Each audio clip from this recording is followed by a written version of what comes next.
So this is the frame for our door that I'm putting on right now. Trying to.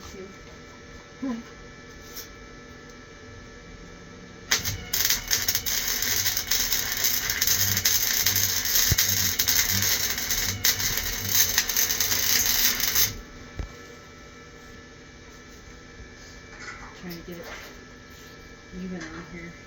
The thickness of this metal and the thickness of that metal trying to go together.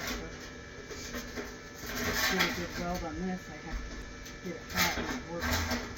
It's in metal. So I'm just going a little bit at a time.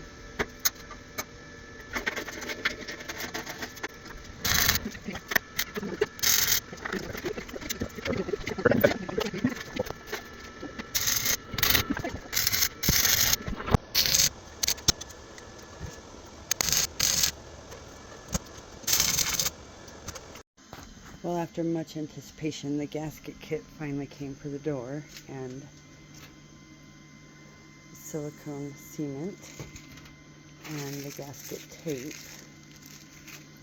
So this was something I ordered on Amazon, of course, and it was a wood stove door gasket replacement kit from a different type of wood stove.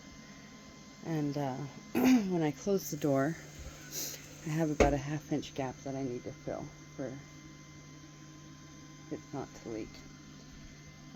I made a bracket, but now I can't find it, so I need to also today remake that bracket that goes on the wood stove side that this feeds into.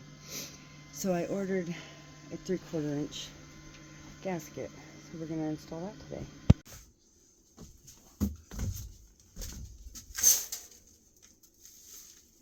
So the idea is to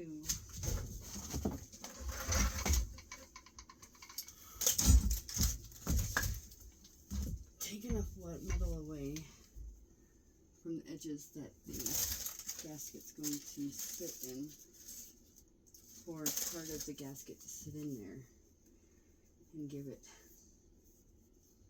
a little nest, I guess, to be in. When I look at other wood stoves that are manufactured by a company, they kind of have a bed, I guess, indent, a place for the gasket to live. So I'm going to try to do something like that.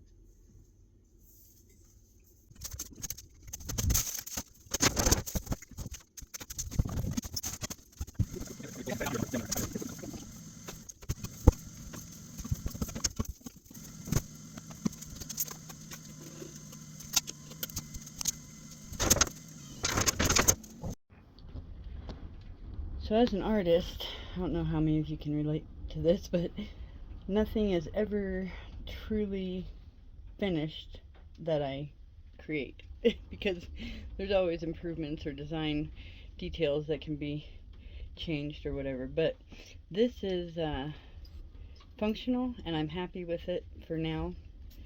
And it works great. We have not been cold at all this winter since we got it dialed in.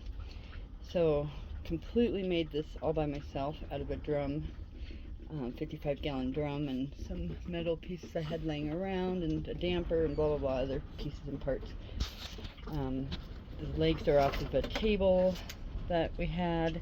The stand, or the frame, is off of a bed, and the Louie is off of a dog. No, Louie, get out of there. And this works as a great hanger for my poker and my grabber deal.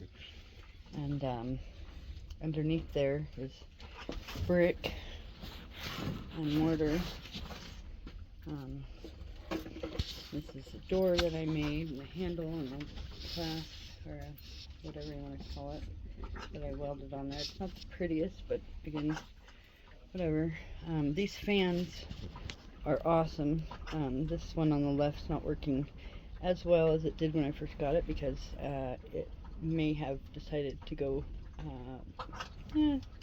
flying. I knocked it off once on accident. It does work, just not working right now because it fell, but I think it's a connection issue. Anyhow, once I put these fans in, which I got on Amazon on clearance 2 for 1, and they're super cute. They're very efficient. They're run off of the heat cold difference, so they're not electric. There's no plug-in, fully self-contained. I think they're adorable. Awesome. A huge difference in making the rest of the bus warm and not just keeping this heat right here. I put this little tray on here to cook off of. Oh, I kind of wanted to work for a minute there.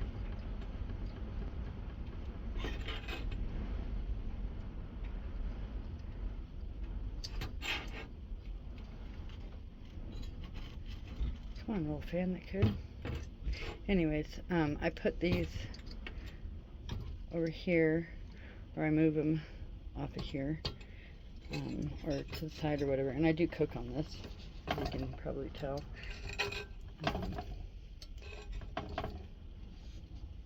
So this one points to the back of the bus, and this one points to the front.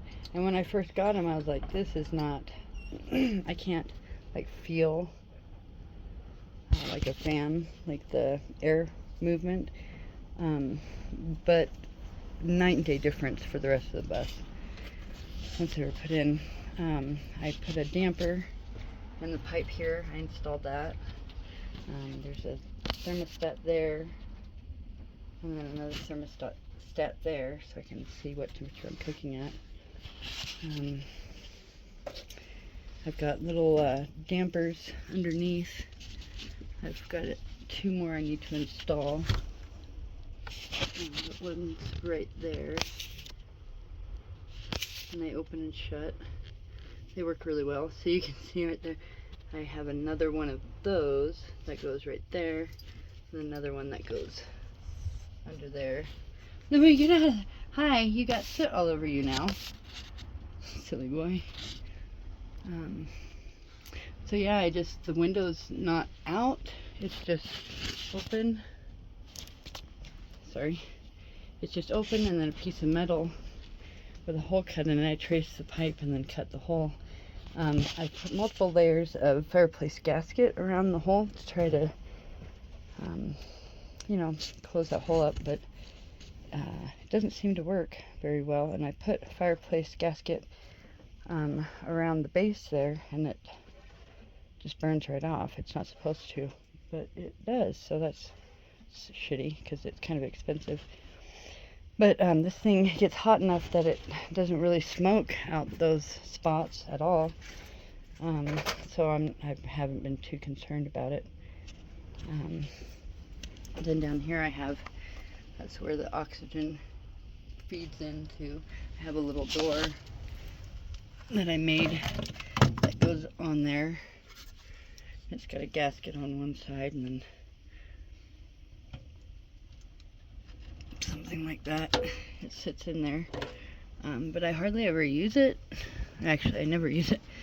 And then the door is just made out of the piece of metal that was removed when I cut the hole in it, and then some rectangular tubing, a gasket, and bolts and whatnot. And then I reinforced the entryway with some square tubing. And yeah, inside of there is fire brick and fireplace mortar in the very back and around the sides. Refractory cement and mortar. Try to keep the heat, away from the walls and whatnot in the window as much as possible. So let's go outside and see what we got there. So on the top of the chimney I did have, Louie, sorry, I did have one of these. It's like a, please, you got ash all over you. It's like what, oh, there's Mary. Okay, thank you. Cheap China made one. I'm gonna get one that's better built because that thing didn't last very long. But you can see on the top of the chimney the belt that was on it. I built all that out of pieces that I got from Lowe's, and it works great. And then the little holder to brace it, and then there is a what I did is I took some sheet metal and I drilled a bunch of holes in it, and then I rolled it up like a fruit roll up, I guess. And then I shoved it inside of there, and when I let it go, it expanded, and I'm using that as a spark arrestor. So we don't have any sparks that have come out of it or anything like that so far. All the pieces are adhered together with rivets, and washers. As you can see right there, that's what that is. That's a rivet with a washer on it. That's how that's holding together, and it works really well. I've driven the thing with the chimney on it, and no problems at all. Not even a little bit of movement on the fireplace or the chimney. There's more rivets right there, you can see. So, long story short, I'm really happy with it.